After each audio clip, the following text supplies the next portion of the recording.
Everyone knows about the 2008 crash, but almost no one knows about the financial disaster that came before it. A collapse so severe that America was hours away from shutting down. Imagine waking up to every ATM frozen, your credit card rejected everywhere, and the U.S. government saying, "Sorry, we're out of money."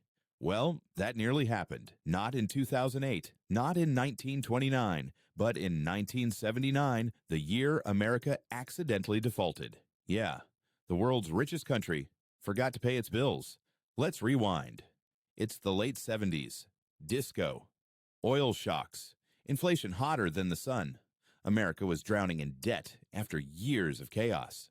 Government bonds, basically IOUs that the U.S. promises to repay, were piling up. And in April 1979, $122 million worth of those IOUs came due.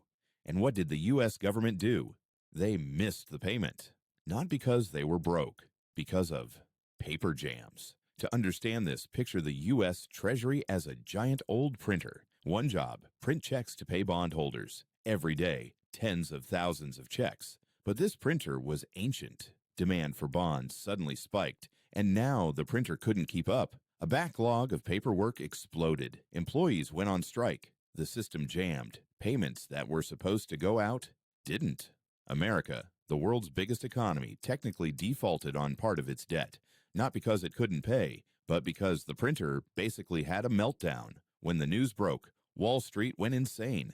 Investors panicked. Foreign governments panicked. Imagine finding out your most reliable friend suddenly bounced a check. Interest rates spiked. Confidence collapsed. The Treasury scrambled to fix the mess, issuing apologies and penalty interest. They had to act fast because once trust breaks, everything breaks. And here's the wild part. Even though the amount was tiny, only $122 million, the 1979 mini default caused long-term damage. It permanently raised interest rates on U.S. debt. Investors became more cautious, and America learned a brutal lesson. Confidence is the real currency of the world.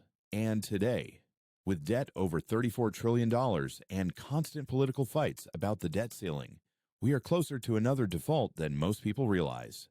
The 1979 accident was a warning shot.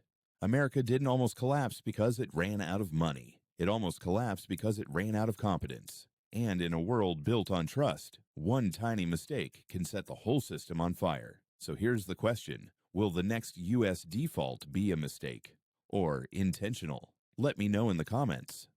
Like the video? Good. Now feed the algorithm. Tap like and subscribe before your money loses more value.